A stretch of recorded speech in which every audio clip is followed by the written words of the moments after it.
Hello, everybody. It's George from Ireland. Welcome back to the channel. So, voting is well away in the United States, their quadrennial election. So, President Trump, the 45th president of the United States, will be the 47th president of the United States, a feat which has been only accomplished once before, as in a president losing office and then reclaiming it in a subsequent presidential election.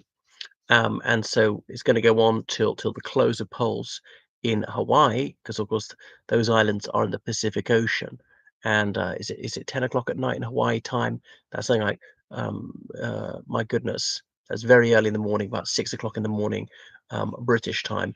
Remember the 2016 election? Waking up in the United Arab Emirates. And by the time I woke up, it was almost all over because Trump had won some of those blue wall states, and it was absolutely clear he was past 270. Even not quite all the ballots were in, ever knew the result. I remember staying up all night in the 2000 election when George W. Bush won by the narrowest of margins, coming down to a few hanging chads in was it Dade County, Florida, that was litigated and relitigated in the courts over the space of about a month. But this one, if Trump doesn't win decisively, then it's likely that he will claim victory. Or even if Harris wins, Harris would absolutely have to blow him away for Donald Trump just to roll over, because he thinks if he can't win in amongst the popular vote or the electoral college, he'll try to win through the courts. 6th of January last time, that could be a picnic compared to what he does this time. He may be better prepared. They have a plan for this coup d'etat. Both sides are lawyered up. The Democrats have got more money than the Republicans, so the Democrats have outspent the Republicans in almost every state, sometimes significantly, like sort of 40% more money. Money talks, especially in the United States. And remember, his cases were just frivolous and malicious.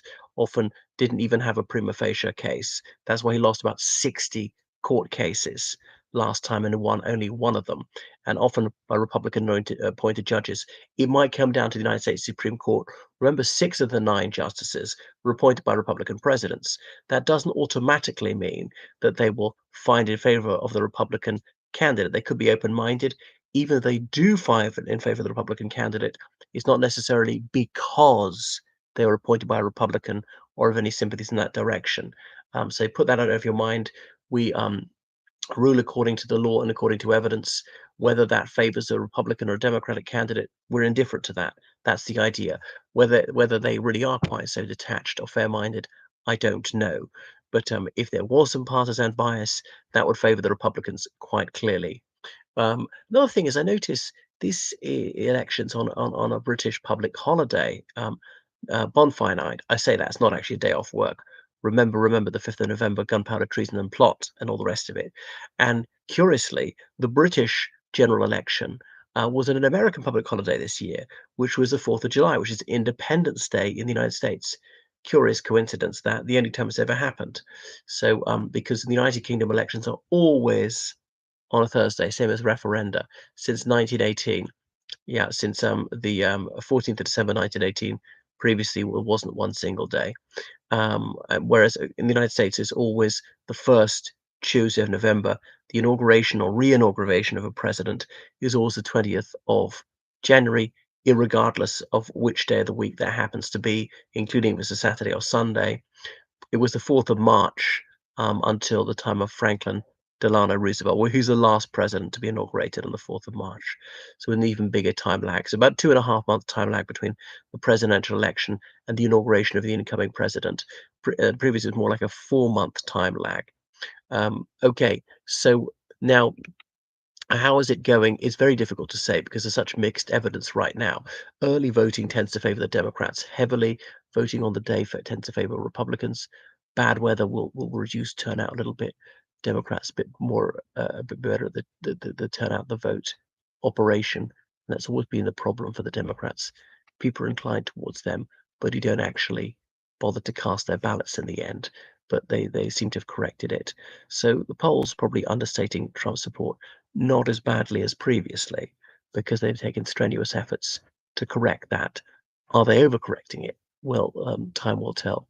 But in the exit polls, what are the issues that actually actuated the voters to cast their votes? And the thing is, the biggest single one was the state of democracy. That's 35%. I think each person's allowed to choose more than one. And people who are worried about democracy are more likely to be Democrats. So the fact that's the biggest single issue, it looks good for the Democrats. The second most important issue, 31% of voters said this was salient for them, was the economy. And if you're voting on the basis of the economy, often you're not very happy with it. Although the economic indicators are healthy in most things in terms of low unemployment, low inflation, steady economic growth, a booming stock market, but often a lot of people are not still feeling it in their pockets. So that one, I would think, would actually slightly favour the Republicans, only slightly. Whereas the issue of democracy and danger, that works heavily towards the Democrats. The fourth biggest issue is abortion.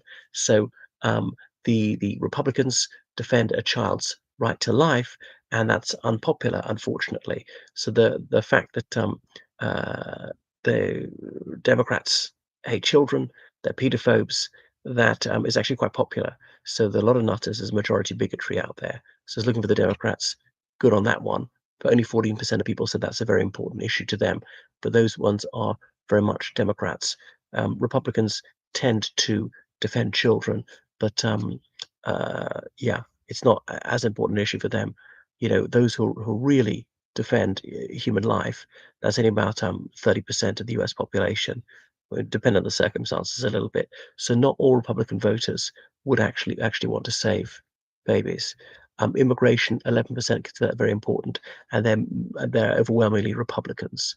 And so then the last one, the foreign policy, that's kind of evenly split. Only 4% of people think that that's very important. Okay, so we shall tell. Is it going to be too close to call? The Republicans, I think they will win Pennsylvania. They've got various reasons to be fairly confident about that one, but not about anywhere else. But Trump is clearly exhausted. He's losing his voice. This was turning up really late to rallies. He's totally unfit to be president. I mean, physically unfit. He's always been mentally unfit. He's a completely loathsome, mendacious character, absolutely despicable, just cartoonish. All America's vices incarnate in one person. But he's more unworthy and physically incapable of doing it. So he ought to, if he won office, he ought to be removed on medical grounds. He's just certifiable. He's not compos mentis.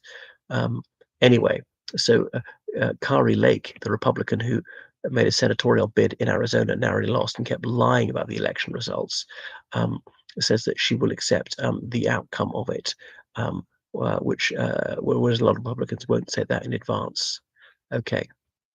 Anyway, so you can expect this will not end nicely or easily or prettily. So it will be argued about for weeks to come.